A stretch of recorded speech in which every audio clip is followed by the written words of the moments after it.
Welcome to the Strain Podcast, a Southgate Media Group production, where we talk all about Guillermo del Toro's new explosive horror fantasy series, The Strain, that airs on Sunday nights on FX. I'm your host, Blair Knight Graves, associate editor from showratings.tv, and with me today is Kyle Tremblay, the editor-in-chief at showratings.tv. You can find us on Twitter at BlairLivesTV and at KyleLivesTV. And remember, that's Blair with an E. And you can also follow this podcast's Twitter handle at TheStrainPod. Hi, Kyle. How you doing today? Blair, well, I am a little sad, honestly, because this is our last podcast for a while, I suspect. Because this is the finale of The Strain, season 1 at least. It is. It's the finale of season 1 of The Strain. Yeah.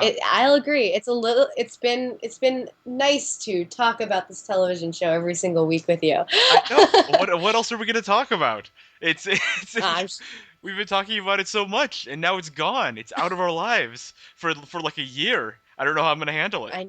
I know. It's a little bit nuts. Yeah. I'm almost probably going to be just so excited next year when it starts back up, because then you and I will be able to do this podcast again, which we've been enjoying doing. We'll fire it back up, the podcast machine. Yeah, and we've had a good run. We got our numbers this week, and we were about at 5,400 listeners last month. So thank you, everybody. Thank you very much. All 5,000 of you. We appreciate it. Yeah, we are so excited that you guys enjoyed our podcast. Yeah, this is like a victory lap. We're just rounding the stadium with our national flag draped over our shoulders now. I mean, we've already checked out for the season. I'm already on vacation, so. our blood-soaked flag. Yes, right. I mean, gotta go with theme. Okay. Well, Kyle, today you and I will be discussing season 1, episode 13, "The Master," which was the season 1 finale. Mm-hmm. This episode was written by showrunner Carlton Cuse and executive producer and creator Chuck Hogan. Cuse, who's known for his work on Lost, previously helped write season 1, episode 12, "Last Rites," which was last week's episode, and Hogan previously wrote season 1, episode 3, "Gone Smooth," season 1, episode 8, "Creatures of the Night," and season 1, episode 11, "The First Rail." So the third rail, I believe. That's right. It's the third rail. You got on the wrong rail, Blair. Now you're heading off to Newark or something. I don't know how the station works. I just picked the name. I don't either. I've never been to New York. So. Oh, neitder have I. Makes us perfectly qualified. You know what we need? We need Fett to show us around the city. We do. He is clearly itching to begin his career as a New York City bus tour guide. He was so happy explaining the completely meaningless history of that old brewery or whatever it was, Speakeasy, to a completely disinterested F. Yeah, that was something. Yeah, it sure was. So for our website, showratings.tv, you write reviews for The Strain every week. That was your last review of The Strain that you just posted. Sorry. What? Say that one more time. I'm going to miss the show. I'm not going to miss spending 2 hours every Sunday writing about it. Yeah, I can only imagine.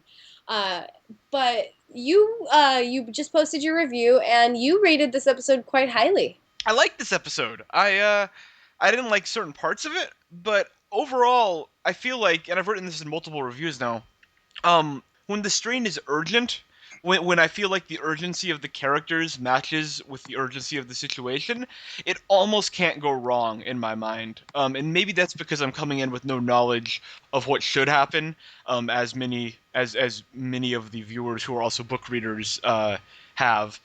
But to me, I mean, I am certainly a sucker for Netflix action movies, and so. And I'm also a sucker for better television, like for like good TV, quote unquote, like critically acclaimed TV. So if The Strain lands anywhere between Netflix quality action movie and like genuinely good TV, then I'm usually okay with it.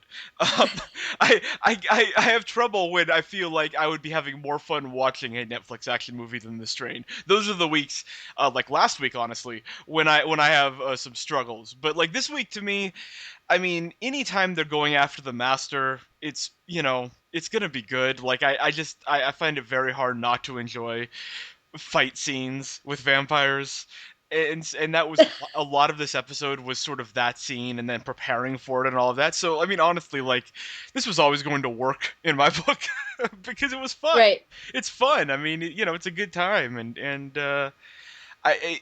it's up for debate whether the strain is a lot more than that, a lot more than being a good time. But at this point, I'll take it as a good time. So that was my take.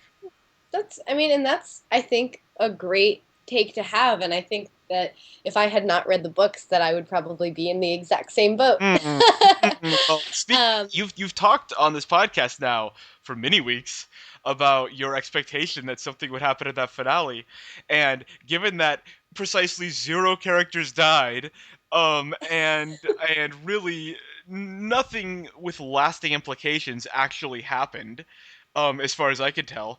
I take it that what you were hoping for did not occur. Am I correct in that? In every way possible, you are Okay. correct. Oh, good. um, I cannot even begin to fathom why the finale ended up the way that it did.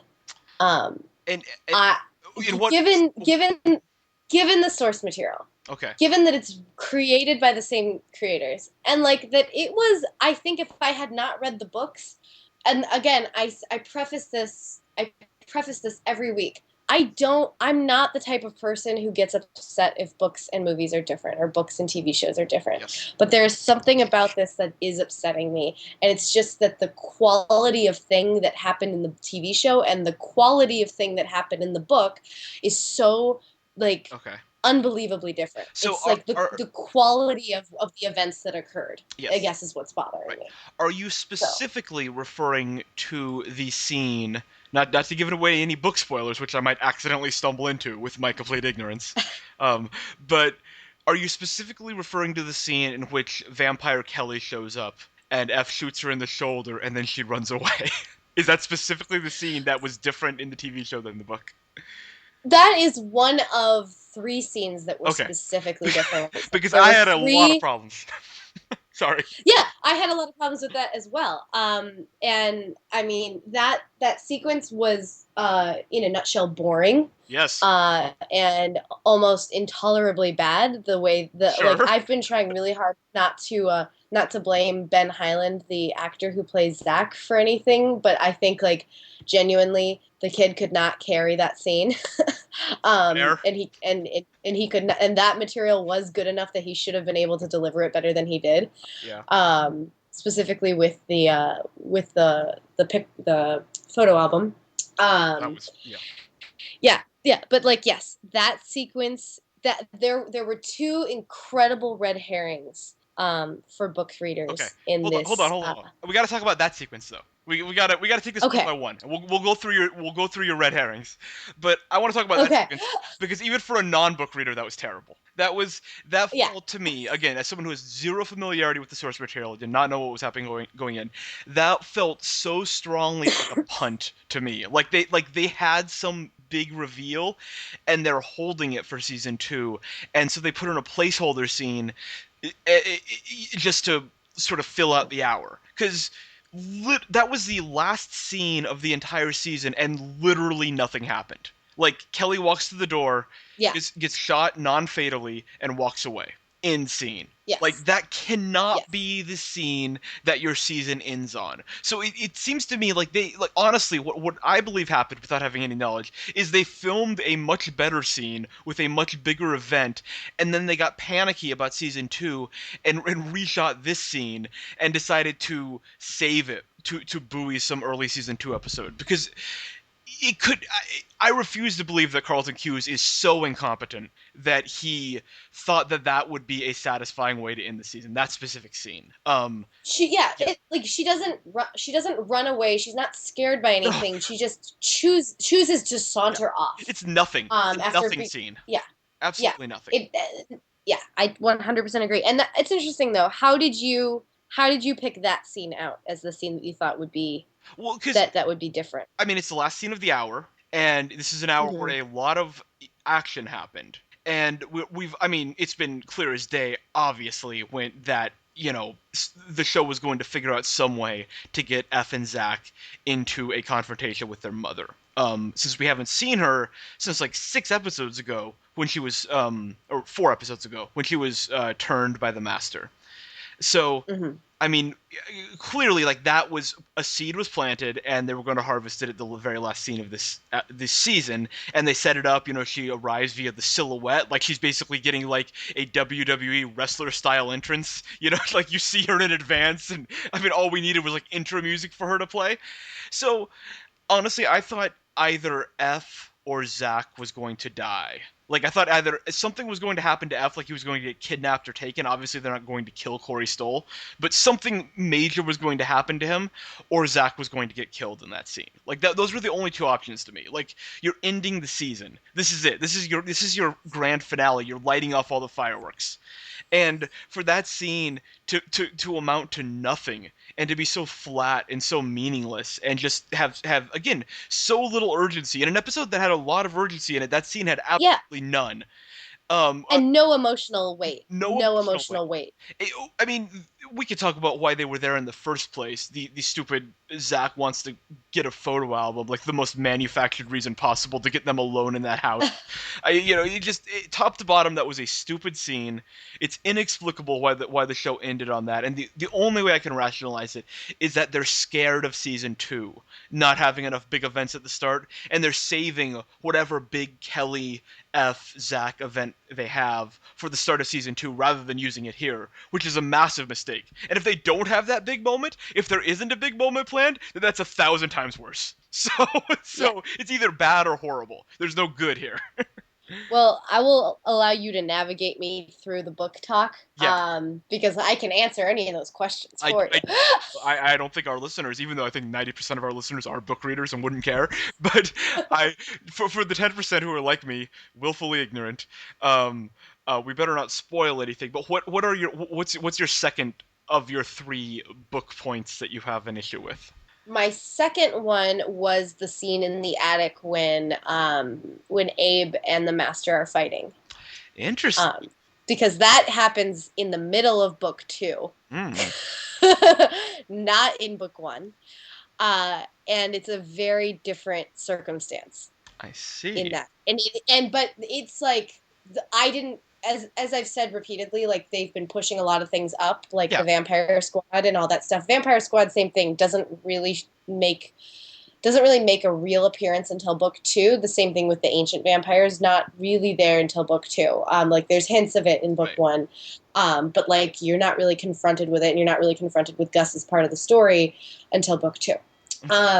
So, but that sequence, I was flipping out when it happened because I again thought, oh man, they're really pushing some events forward, and it was I cannot even describe how much it looked exactly how I thought of it in my head. Like Hmm. it's one of those magical moments when you've read something and then the set is just dressed exactly how you saw it in your head, because it was that well described in the book. And so that was my second one. Okay. And That's then interesting. No, hold on. We got to go through these one by one. We're working our way sure. through because Okay. that scene I didn't necessarily have a problem with because I thought it was. I mean, again, it was a kind of a bit of a punt to have the Master just scurry off. Like it just seemed, Yeah, but he looked awesome when yeah, he scurried off. it looked great. Yeah. No, I like that. I mean, and it is providing like an important piece of information, which is that the way that they thought they would kill him turns out to not be possible. Which is Right. he's apparently. Although it was kind of weird. Like the mechanics of that were confusing to me because as soon as F cracked a window, the Master, who we know has like superhuman speed, he's like the Flash. He freezes in the center of the room and does nothing. And then Yeah. F and Zach proceed to go around and sort of gingerly break windows. Like Zach is like breaking one as daintily as possible with a guitar. Like Yeah, and I thought but that as well. during this entire scene, the Master, the most powerful being in the universe, just kind of standing in the center of the room and gradually getting roasted.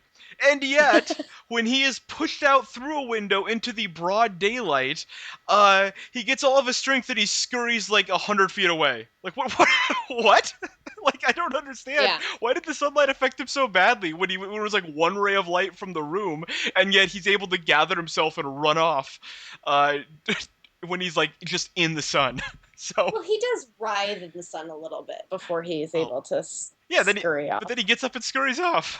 I don't understand. I mean, if F wouldn't have knocked him through that window, could they have just chopped him to bits because he was apparently paralyzed? Yeah. Like he wasn't moving. Like, oh, I guess he pushed Abe away, but like he was very very vulnerable. He seemed to be completely paralyzed. He was getting microwaved. Yeah, I didn't understand the mechanics of that, but all that being said, I enjoyed that whole sequence, and I didn't really have a problem with it. I suspect your problems are more related to your expectations of what would happen from the book, as opposed to That and the Kelly scene. Those are the two that well, are set up exactly as they are set up in the books, except in the Kelly scene, Zach actually is having an asthma attack, and that oh, is why they have to actually go oh, to so, the. so they just made him loathsome. They just made Yeah, they just said it. You know what? We need to make Zach less likable. they wanted to push the family love thing, and that the family love thing is the reason that the vampires are like hunt you, and like they're really pushing that Oh, really really hard. they sure are. Oh, and it so works to the detriment of the show. Like it just Yeah, uh, but yeah, it does. And that's an example though of like there being great book material, yeah.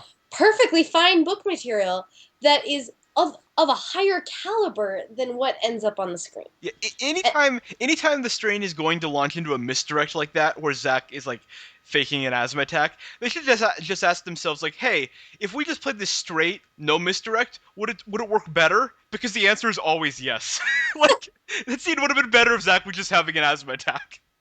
yeah, obviously I 100% There's agree. no need for that. There's just no need. No, not at all. So yeah, that was just both of those scenes. It's really the way I can't describe it any better than like the art direction is phenomenal in that both of those scenes looked exactly how they looked in my head. They're so well described by Chuck Hogan in the books, Mm-hmm. and I mean, who we know, like Guillermo del Toro, he originally wrote the story, but Chuck Hogan sort of translated the concept into novel form for him, and had some creative help. Obviously, gave some creative help, as you can see that he wrote some very good episodes here on the TV show, The Strain, Yes. not just the book. But that it's amazing to me that they can be so close, and both of those scenes just like fall. They Well, just they just don't do it. Like, they don't yeah, do. I mean, the reason I'm calling it a punt, not a failure, is that they're doing it willfully, it seems. Like, they're not, it's not that, obviously, the person who wrote this episode is, like you said, the person who wrote the book. So it's not like he's, like, unaware. It's that Right. they're willfully deciding to put this off until later, which is a real cocky move. Like, it's a real, like, it's like, oh, what we're giving you is good enough. We can Yeah. save our best stuff for later, and that makes me so angry. That kind of mindset that showrunners have, where they think that they can hold back their best material because what their B stuff is good enough. And this could have really been a great finale if those two things that you mentioned ended in better ways. I think the difference that I'm drawing is I thought the ending with the master stuff was fine. Like I didn't think that was an objectively bad scene, stripping Right. away all the expectations. But I do think that the Kelly scene was objectively bad, Yeah. even without those expectations. But what was your third scene? So I have a big love-hate relationship with the fight sequence that occurred. Really? I love the way that it was done. Mm-hmm. I thought it was thoroughly entertaining. Mm-hmm. Thoroughly entertaining. But again, better things happen in the book. Interesting. Just higher quality creativity. Well, I'll tell you, Not watered down. so I will tell you, I unwatered that scene down by playing the Mortal Kombat soundtrack in the background, and drowning out all the dialogue and just jamming to some sweet techno music. Because if there's one thing I love, well, if there's two things, the first thing I love is heist cases, but you don't get that in the strain. So the second thing I love is scenes where a group of heroes like steps up into like a room of bad guys and is like, let's do this. And they do the circle cam around them. Yeah. Yeah, I really liked That that. was this, and it worked so well with the Mortal Kombat music, and uh, and so I mean, it was our whole team together. The only thing that was a downer is that at some point Dutch Velders recognizes her friend, and the entire fight stops for 30 seconds while she reminisces, and then she just stabs her. It's like, really, you had to go ruin the fight scene, Dutch? You already Yeah, ruined enough. she had to cut everything off. Yeah. Yeah, but you wrote something very interesting in your review on our website, showratings.tv. You wrote that like most of these vampires miraculously can't use their stingers during this fight, which I also found rather obnoxious. It was a it was a weirdly non-threatening fight for like the Yeah, climactic fight of the season. Like again, I enjoyed myself, but I don't understand why the vampires weren't more vicious. Um Based on the fact that I don't think any of them at any point launched an attack except the two that we knew, Ikerst and Bolivar. Bolivar are the only two who even attempted an offensive maneuver, which is Yeah. a weird thing for a large group fight scene. Yeah, I mean, I know that there's the whole they've been trying to explain it with the kind of the baby vamps are just kind of not great at doing that. But like, are they still baby vamps at this point? You know, like Yeah. Well, and where are we at? Also, can we address the fact that I think we discovered on Twitter yeah. today that the entire season took place over the course of 1 week. Yeah, that is troublesome. that is that I mean, the time we've commented on in a lot of episodes about the wonky timeline for the strain. I think at one point we tried to reconstruct it and spent like 10 minutes on it. Um, but this is the under the dome problem. In fact, I'm just gonna call this this should officially be called capital the under the dome problem because 2 seasons of Under the Dome have occurred in like 3 weeks, even though that show feels like it spanned like a year and a half. Wow. And this strain, I mean, for all of this to occur in a week, like when you just put it all together and like write out the timeline, it's ludicrous. It's silly. I mean, it's really really silly for this to have all occurred in a week. Yeah, I So yeah, totally agree. it's problematic.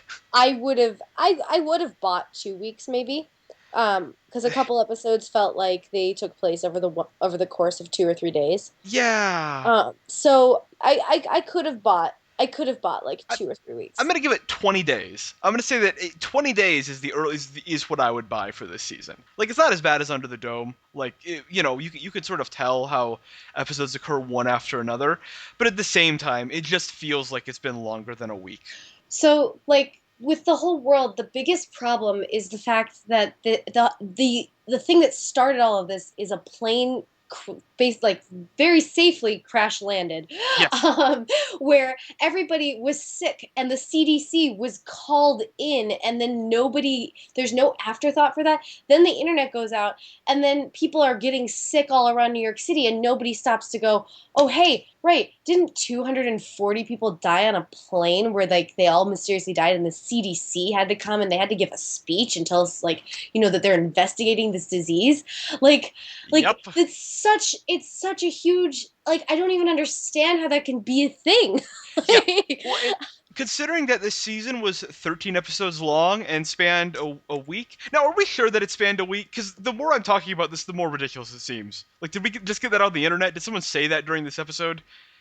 It seems like it was in Abe's like final monologue thing. Okay. Like that's what it felt like to me. Yeah. Because how can 13 episodes happen within 7 days? How can this be a show where it's basically averaging 2 episodes per day in the show's world? That seems absurd. And I mean, we've talked about multiple times how how the airplane thing was brushed under the rug so quick, like it became a non-factor by episode 3, I think, which in the show's timeline was like the second day. Right. Like that would be such a big story, and every aspect of that would be picked apart by the media, and it went away so quickly. And the fact that like, yeah, everything you said, it's just, I mean, the world is just not not reacting like the world would. And hilariously, the government in this episode made its reappearance after about a 10-episode absence. Which I said it would. I You said that last week on the yes, podcast. That it had the a government... 2.5 minute scene. Yes. I also said that I said that the government would not be addressing the cover up, and it did not. There's no cover up talk here. Like, this is a straightforward scene where the where Palmer decides to throw something out. Yes, where the Secretary of Health and Human Services gets launched out a window. That's the reaction. But I mean, the point I was going to make is that after all of this, after the plane, after the maulings in the street, after entire buildings get eaten by vampires, millions of people sick, all of this, apparently F's really poorly done 20-second broadcast where he rambled for 20 seconds and didn't make any salient points was effective, as hypothesized, and spurred the Secretary of Health and Human Services, Maggie Pearson, into issuing a quarantine on New York City. Apparently, that was the tipping point. F's stupid pirate broadcast in which he said nothing of value. I know. I rewatched that episode before watching the finale just so that I felt like really geared up and ready. And like, it is just as bad every single time. That he doesn't deliver he delivers zero information to the public. Yeah. Literally zero useful information to the public. Zero. So why is Palmer totally upset about this? Why is the lady from Human Health, whatever department it's called? Yeah. Like, why do they care? Like, yes. you wrote this in your review. It seemed like the 20-second rant of a madman. Like, yes. And the cell phone footage looks like probably could be Halloween stuff. Yeah. Like, no, it doesn't seem like that is. I mean, if what I'm saying is, like, if they wanted to not believe something was happening, I can't imagine F's grainy cell phone footage and 20-second plea on all television networks would have had any effect. Like, that can't be what broke through to them. Like, it just can't be. That can't be it. Like that. Why is that the turning point? You know, and if the show was hell bent on making that the turning point, why didn't they write a better speech for F? I know. Why didn't they make it effective? Yeah, because I mean, you were saying it. We were boggling over this. Like, I was really convinced that they intended it to be effective, which they did, which is crazy. Because it was so bad. Yeah. So, it's inexplicable. Yeah, totally inexplicable. But it did lead to what I think will probably be a cool sort of arch nemesis type character eventually, which is F's old boss is now sort of in charge. Like, he's a puppet in charge. Yeah, he's a patsy. He's a patsy, but it's interesting. It's interesting to maneuver that character in that way. I don't understand, like...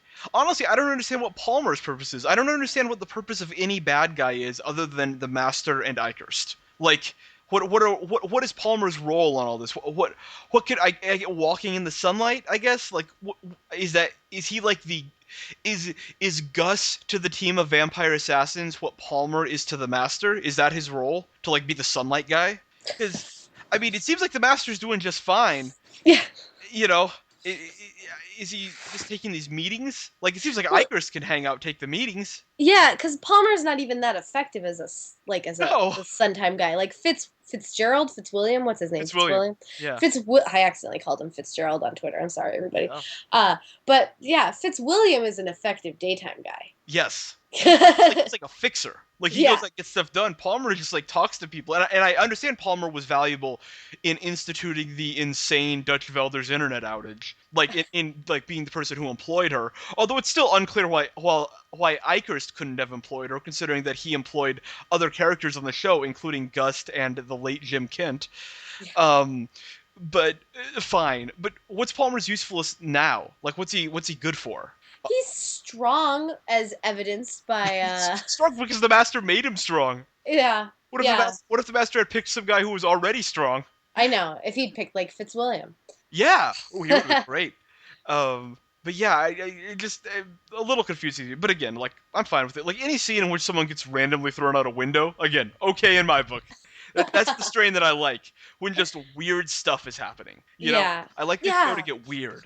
I do too. I like it when the show gets weird. I mean, if we want to talk about things I liked, I vehemently did not like the three things that I mentioned. Like, and it's so interesting. I want to go back a little bit to the fight scene because that sequence is not in the books. Mm, It's a place. It's replacing something that it's replacing the event, the okay. thing that I always refer to as the event. Okay. And it's upsetting because like in Abe's monologue later, he talks about something that is directly. This is like my problem about the supplemental stuff when you've read the book so you can understand the TV show better.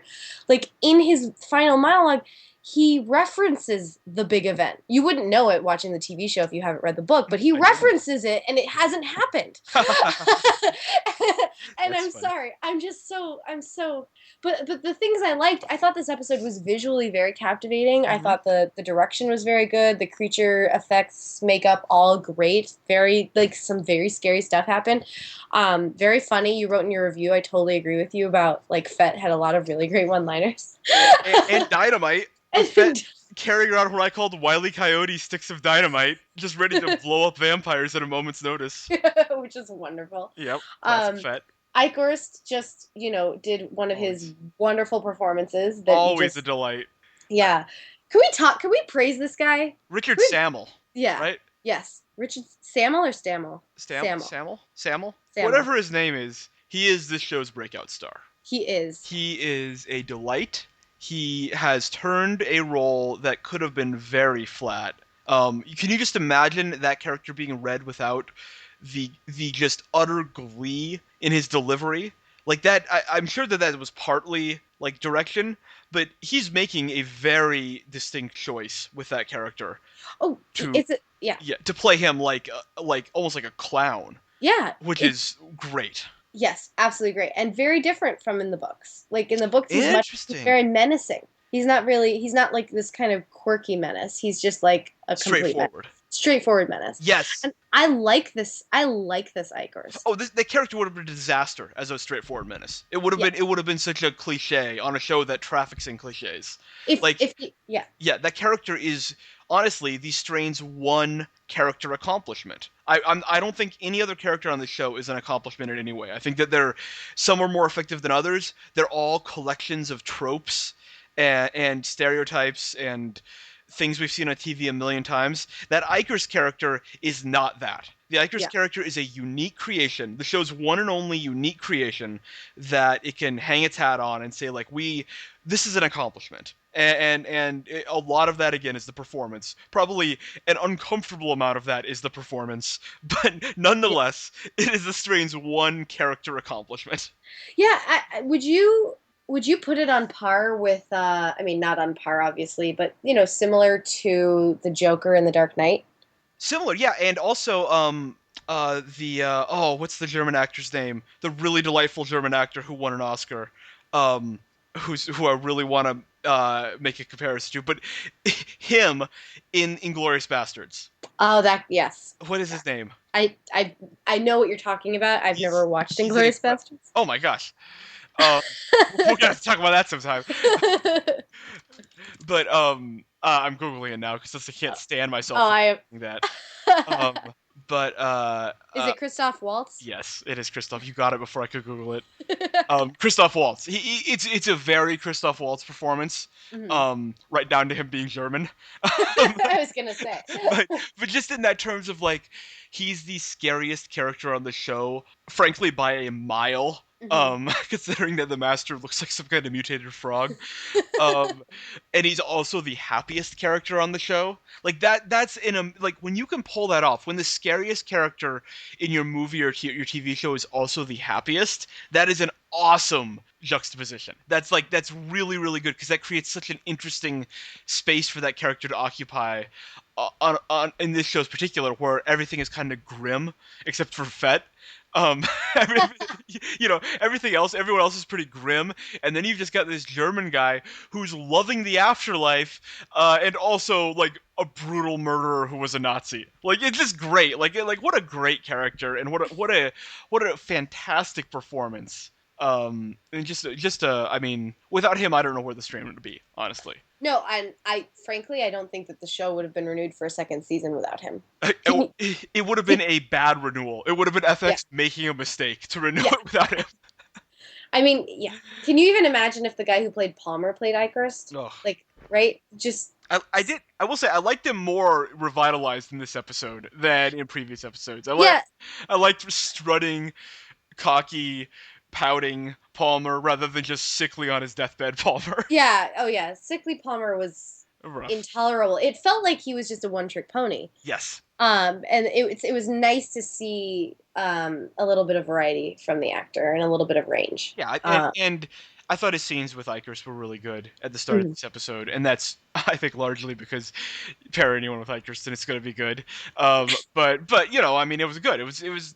This was hands down the most interesting that Palmer has been. Mhm. So That's good. definitely true. And I'm excited to see him sort of flourish next season, and see where he goes. I liked the reveal that it is only a temporary fix and that he's going to have to, he's going to have to one up again. Yes.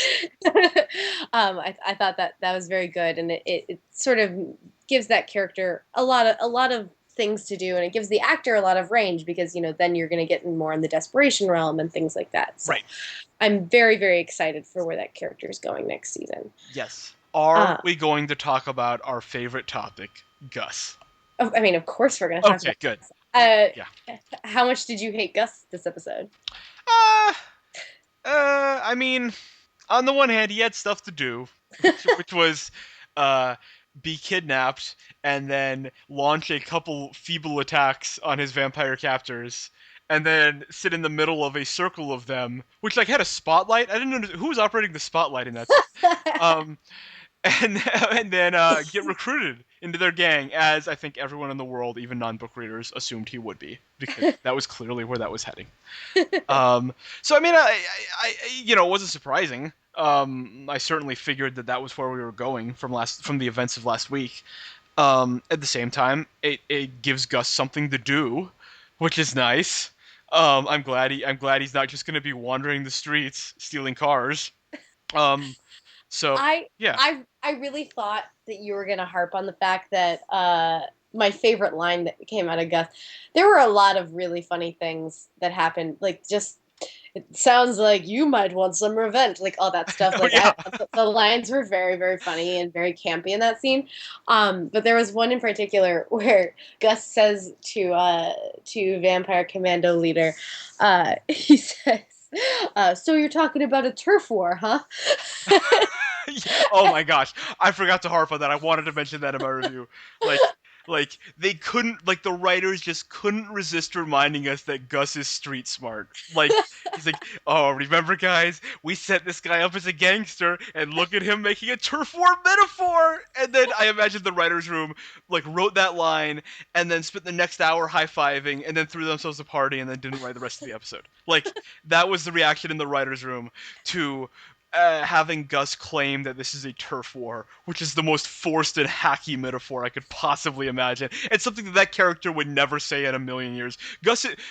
I'm not the biggest Gus fan, as has been established. He is too cool to say something like that.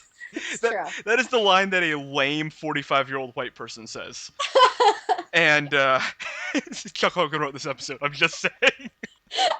We have established in the past that Chuck Hogan is very good at writing the sequences of events in episodes, Yeah. but we don't necessarily buy his dialogue. Dialogue for young people is a problem. Yeah. This is he heard turf war on The Wire 7 years ago. He's been dying to use it since. So he wrote this street smart gangster with a heart of gold, just so he could say it. Ugh.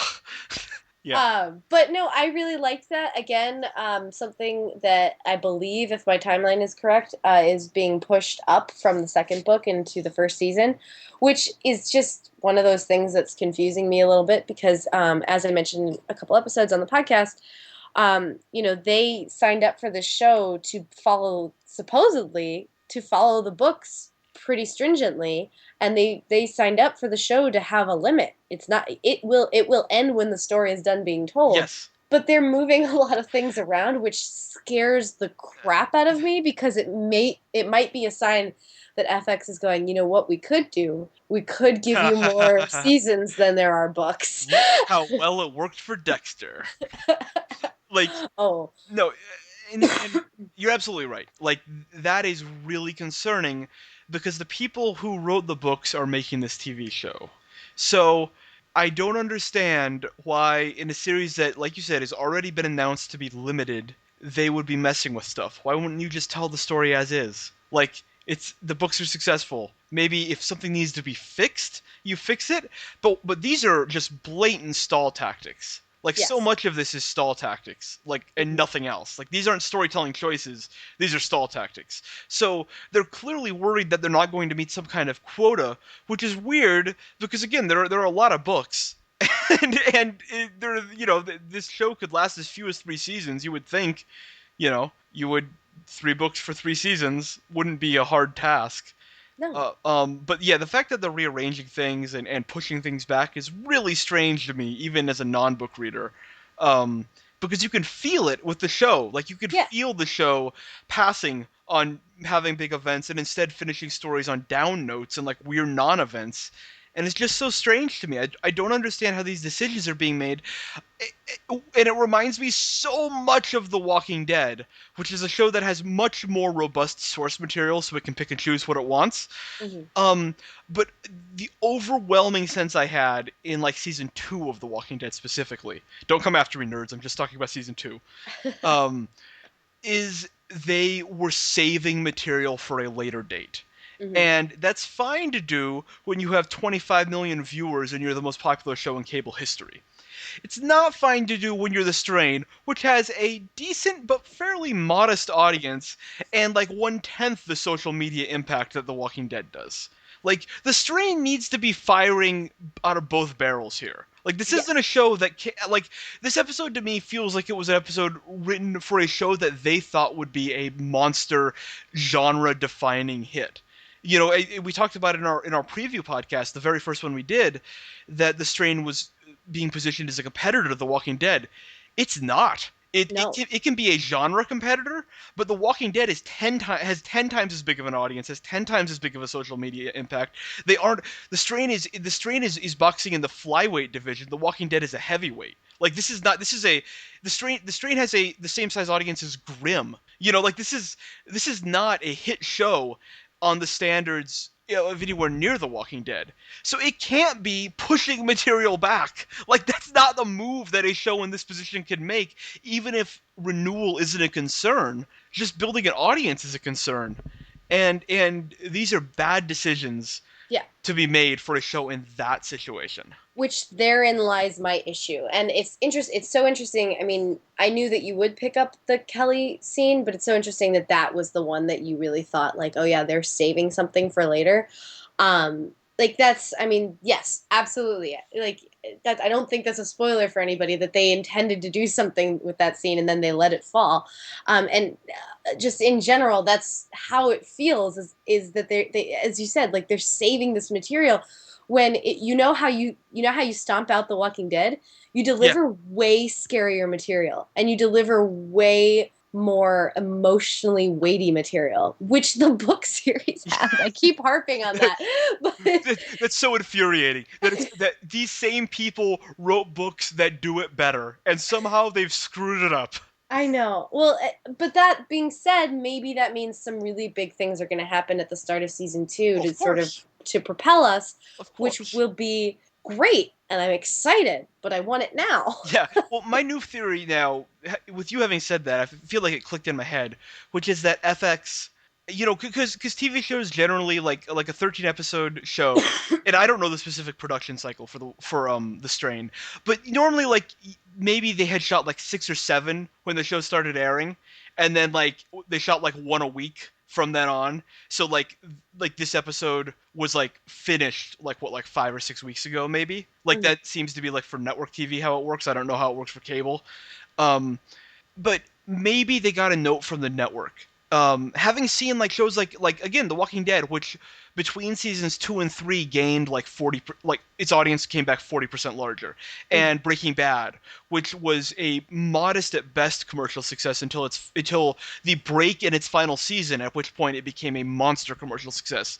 Maybe FX gave the Strain a note saying, "Hey, we're gonna relaunch this show in season 2 and try to capture a big audience. Save all your ammo for the first couple episodes because we're going to try to reach a much bigger audience." Well, and if that's the time, I mean, very, if that's the timeline we're talking, then Creatures of the Night would have been like the episode that they probably would have wrapped when that Yeah, happened. When they aired, they probably wrapped Creatures of the Night the same week that the pilot aired. right. So that would be interesting. So they're thinking like monster hit at that time. Like when Right. like they're rapping Creatures of the Night, they're just like, okay, we just did our best episode. Our pilot's airing. We're about to get 20 million viewers. Let's do this. They ended up getting like 4 or 5 million. Right. And then the season proceeded to sort of have middling ratings. I mean, fine ratings, like definitely not cancellation ratings, especially for FX.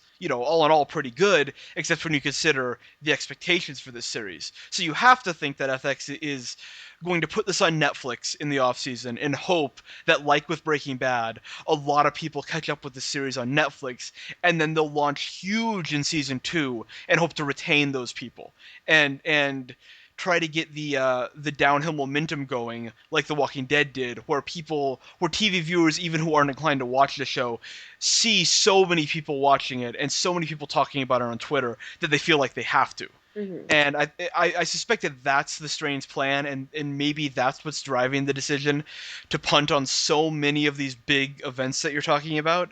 But it's certainly hurt the quality of this season, and turned what could have been a fantastic finale into what I called was a good finale that I enjoyed, but still was definitely missing something.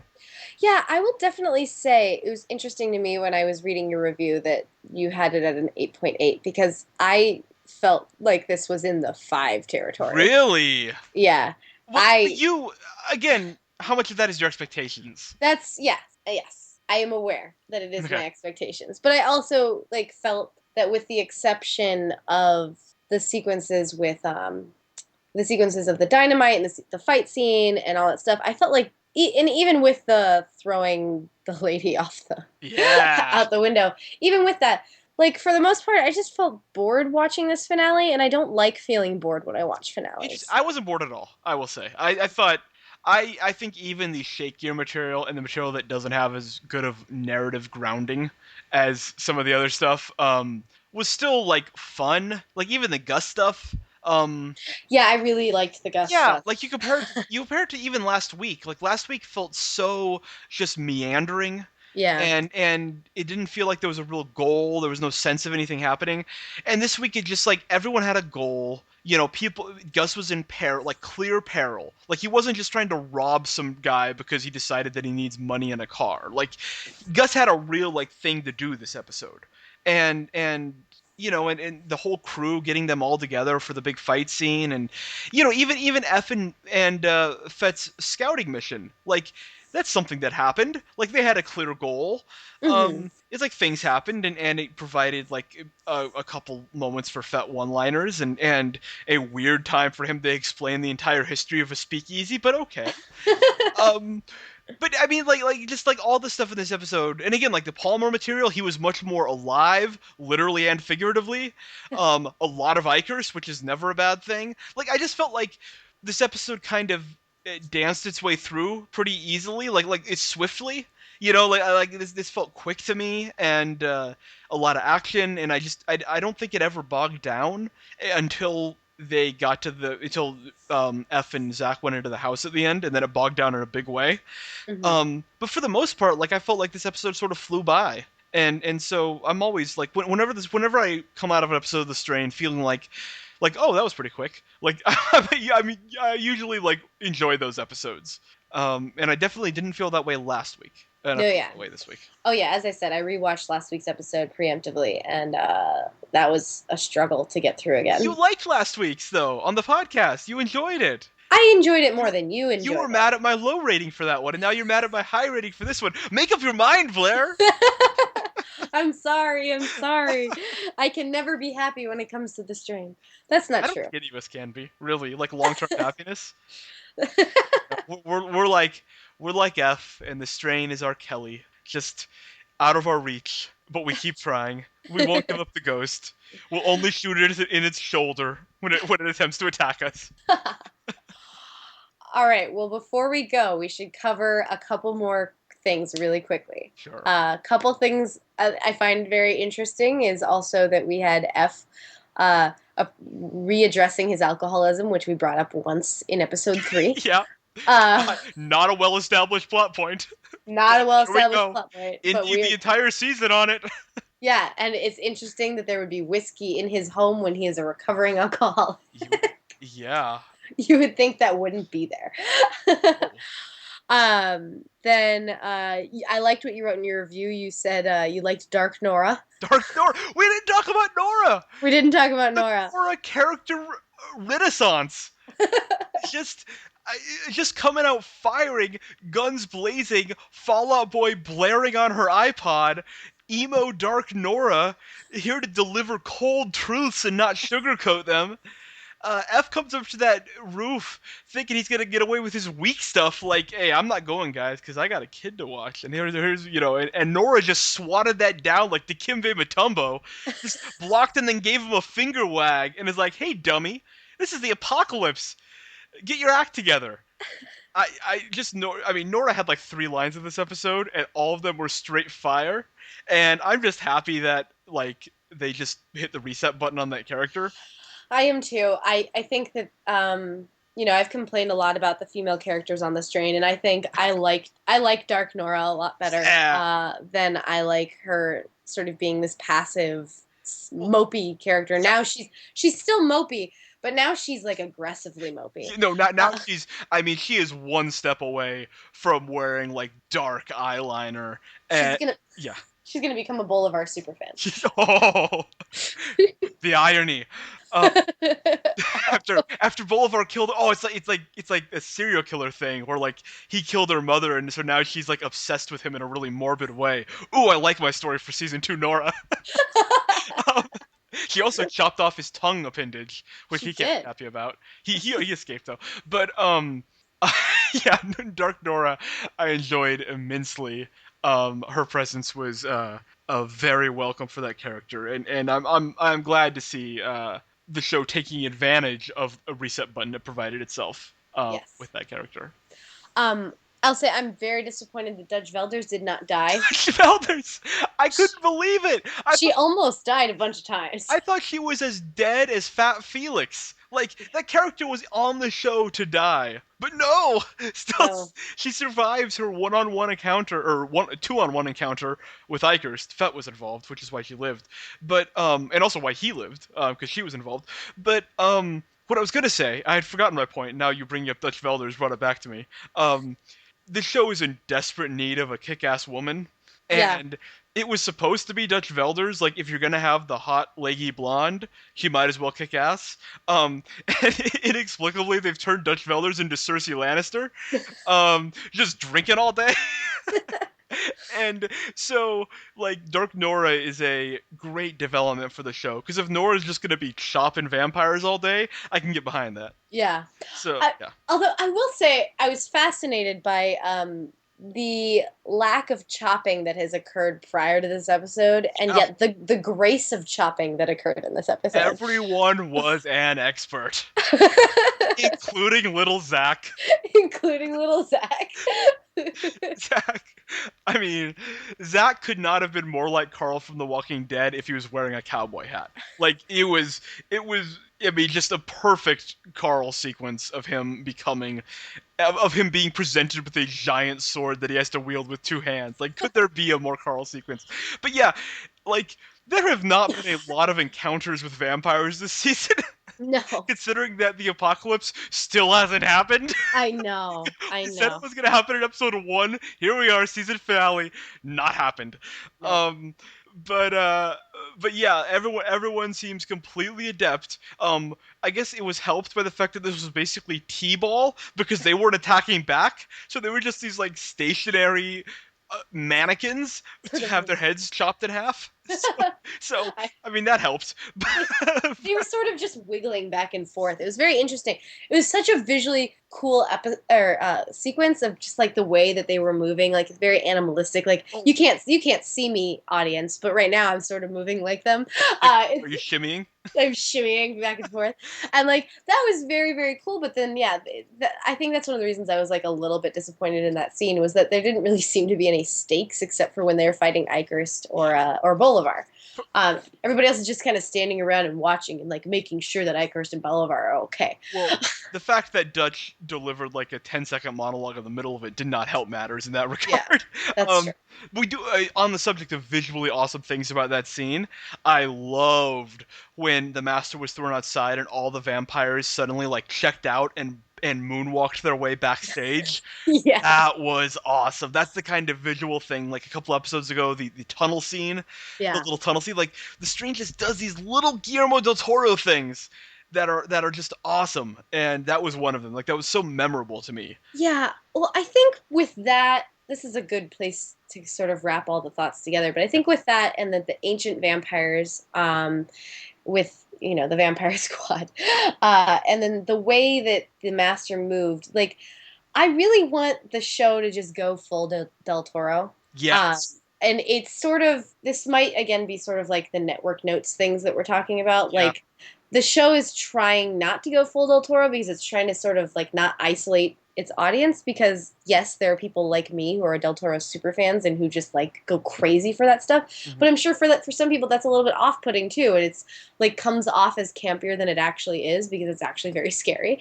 And they I think in season 2 they just need to go full Del Toro. Yes. They need to go. They need to stop. They need to stop holding back on their big events, and Yeah. they need to visually go full Del Toro. Because if they do that, it probably could beat out The Walking Dead because people would be drawn to that.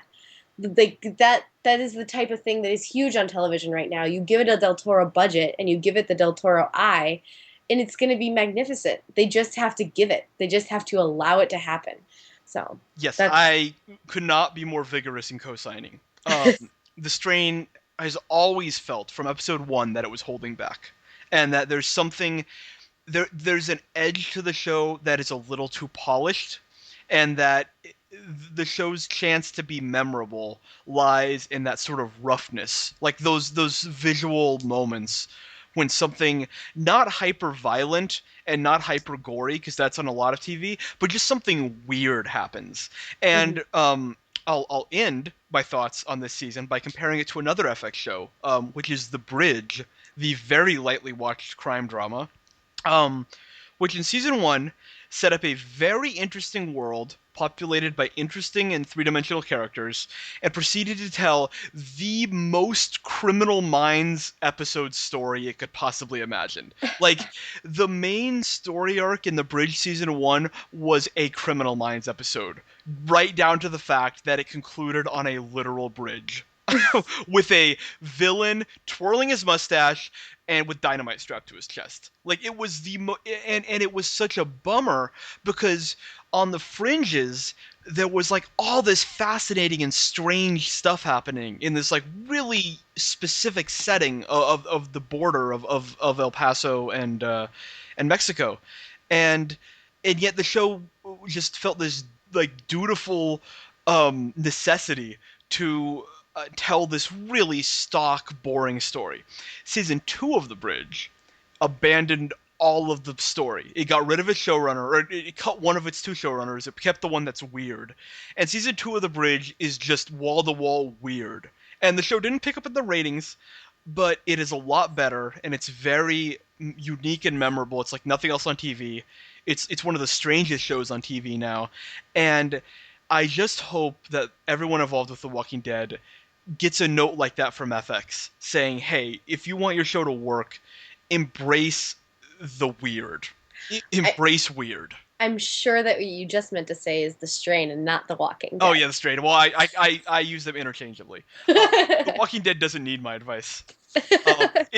Incidentally, it is the same advice that I would give to The Walking Dead, but The Walking Dead is doing just fine and doesn't need my help.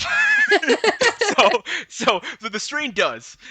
So the strain needs to embrace what it does best, which is the mechanics of weird scenes, and just become that weird vampire show. And I think that it would work. I I really do. think it would work. Yeah, I do too. I very much agree. And that's where I would like to see it go in season two. I think that ultimately this episode did end on mostly a high note and mostly left a lot of room for really, Hmm. really great things to happen. And I leave the season feeling very positively. I do feel remorseful over Hmm. my scenes that didn't happen, but Yeah. I'm feeling good, especially because they cut it out and it was sort of the apocalypse because New York was burning, and Yes. for sort of inexplicably, but Yeah, yeah, it they hinted at it, I yeah, guess, but but so I'm excited to see the world as they enter the apocalypse, and me I'm too. very excited for season two. I am hopeful. Me as well. Did we get any fan letters last week? We did. During the week, we got a letter from one of our fans, Jim. Shout out to Jim. Um, Pointing out that what Dutch hacked was she didn't.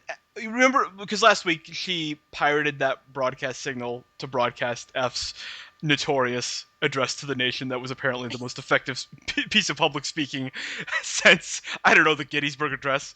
Um, Jim pointed out that what he was hacking was not a digital signal, but the emergency broadcast system, Mm, which people of my age and certainly your age are not that familiar with because it has not been a big deal in our lifetime. yes. But for people who are a little bit older, was a part of everyday life, and so for that audience, it instantly made sense what Dutch was doing in hacking the emergency broadcast system. For those of us who who the show is aimed at ostensibly, went over our heads. So Yeah, I have to say I've only heard of that a couple of times in yeah, my life. yes, I didn't really exactly know what it did. I I know of it because of other media, like other Yes, media referencing it. yes, so exactly. so yeah, once again, Chuck Hogan nailing the target audience. um, Well, no, he didn't. He didn't. That was Carlton Cuse I last blame week. Chuck Hogan. He's my. I just imagine him like wearing like khakis and a dad sweater, and like what would Gus say today? Hmm. You know he's like a well put together sort of like Yeah. just middle aged guy. He's not like this old guy who's like sitting in an attic. Oh my gosh, no. This is absolutely like an SNL style characterization that I've done for him that is totally unfair. But I am going with it and sticking with it and defending it to death. Um, Okay. so we also got a piece of mail 18 minutes ago during the recording from a podcast fan Jordan. Yes. Who somehow knew when we were recording and sent this in. Shout out to Jordan for the hustle. Um, Basically a long paragraph complaining about the finale that I wasn't really able to read because we were talking and I can't multitask. Um, but just a lot of points about every storyline being silly and all the logical inconsistencies. Um, and the specifically the fact that Palmer was meeting with the director of Health and Human Services, who is probably one of, I don't know, the 20 most important people in the country. I would say, like she's like a I don't know if she's a cabinet member, but like someone who's like a very important government official, and he just throws her out a window. Yeah. No security guards, No. nothing, no escort. Uh, he brought someone who nobody knows to the meeting. No one checked him. So Yeah. that was a Yeah. good point. Yeah. Security a little light. Yeah. And how Uh, did he even get a hold of her? Isn't like nothing working except when Zach needs it to work? my impression was that he just showed up. He walked in the building with Ikers in tow, and nobody stopped him. So Well, cool. we are meant to see Eldridge Palmer. I do want to point out Yeah. it has not been as well established in the show again as it was in Yes. the books. Dude is like an oil tycoon type like a person. master of the universe kind of figure who Yeah, could he's like, get into anywhere he wants. yeah, he's Donald Trump. Yeah. Like Mm. he can. Well, maybe that's not it. No, I think you're right, but like, can you imagine Donald Trump just being like, "I want to talk to Obama"? Like, if Donald Trump demands that, first of all, he's getting escorted to the door. But given the White House security lately, maybe he makes it like halfway there.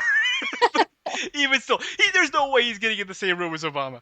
So it's like, yeah, you can't just like meet with high-ranking government officials with no security detail. Yeah. Like True. maybe he has the power to pull the meeting. He certainly doesn't have the power to make it a meeting without a single security guard present. But yeah, I mean, again, it's we've beaten that dead horse about the logical inconsistencies of the strain plenty. I'm just at the point where I'm just going to enjoy the madness. Well, I'm So yeah. glad that you're enjoying the But match. thanks for the feedback to both of our contributors, Yeah. Jordan and Jim. Yeah, So thank you yeah, guys. and to everyone. And yeah, yeah, and even though we're going to be on off season, which I guess is actually like literally probably almost a whole year, Yeah. but while we're on off season, you can still feel free to send us email at thestrainpodcast@gmail.com. We'll be happy to respond. And we'll be happy to tweet at you if you feel like tweeting at us too. Yeah, and if people start if the people start demanding some kind of off-season episode, you and I will oblige. We just Totally. don't really see any big reason to do one, but I mean, we talk all the time anyway. So if there's demand for us to do some kind of wrap up or something, we don't have any good ideas. But if anyone has an idea, then tweet it at us, and Yeah, we'll do one. for sure. We'd be happy to keep recording. Yeah. Okay. All right, so this is our final segment of the year, and it is a very exciting segment that I suspect fans of the book have been clamoring for. They've been at the door banging on it, just demanding this segment to happen. It is called Blair's Spoiler Corner. And I am going to remove my headset and let Blair talk about the book. So, at this point, if you have not read the books and you do not want to be spoiled on the future of the strain, as I do not, then please turn off the podcast now. We will not say anything else of value. Thanks so much for listening. Blair, take it away. Okay. All right. I'm going to make this super quick for anybody who does want to know what happens. Basically, there is a sequence, the sequence that I've been talking about over and over and over again. There is a sequence in the train station which is why I thought the third rail was going to be so good. They're in the train station and they realize that the vampires are using the trains, the infrastructure that Satrakian talks about in his monologue in the final sequence of the episode. They're using the infrastructure of the city to get around, and it just becomes pure and utter chaos. And there's this moment where they're on the train and they're running, and they are faced with like hundreds of vampires, and it's horrifying. I won't go any further than that, but that's part of it. The other spoiler part is that something very, very, very bad happens to Abe when he's fighting the master in the attic. Something very, very bad and very, very damaging. I won't spoil exactly what that is, but it's a very serious, egregious moment for Abe, or yes, for Abe, and for that character and for the whole team when they have to witness this occur. And then finally, Kelly kidnaps Zach. Kelly takes Zach away. And then they have to go and they have to find him. So that's why I was sad, because all of those things could have happened and it would have been fantastic and it would have made me really happy. And I think that all of them are scarier and better than what actually happened, which were really anticlimactic scenes comparatively. Because trust me, when you're reading about the team on a train trying to get out of the city and they are confronted with a horde of vampires that surround them and are crawling all around them and just sort of contorting and moving, and it's freaky and their tongues are whacking everywhere. It is horrifying. That's the scene from the books that kept me awake for 3 days. So thank you, everybody, for listening to my spoilers and letting me go off on a rant. Super appreciate it. And thank you so much for listening to our podcast this whole time. As we said before, feel free to tweet at us. If you got something that you want us to talk about, we'd be happy to record another episode. All right. Well, for the last time, This wraps up our 14th episode of the Strain podcast. Before we go, I want to mention a few things. You can download and subscribe to our podcasts on iTunes, Stitcher, and SoundCloud. You can also hear all of our podcasts on our website, www.southgatemediagroup.com. Please subscribe to the show and also rate us. Follow the show on Twitter at @TheStrainPod, and Kyle and I at @KyleLovesTV and @BlairLovesTV. And remember, that's Blair with an E. Check out our website, showratings.tv, to rate and review The Strain every week, or at least when it comes back, and as well as all of your other favorite shows throughout the rest of the television year. Thank you again for tuning in, and we'll see you next week. If you would like to donate to help pay for this and other Southgate Media Group podcasts, simply go to our website, southgatemediagroup.com, and click on the donate button. It can be as little as $1 or, well, as much as you want. Help keep this fun going by supporting this and our other shows. Thanks again for listening, everyone. You're the best fans in the world.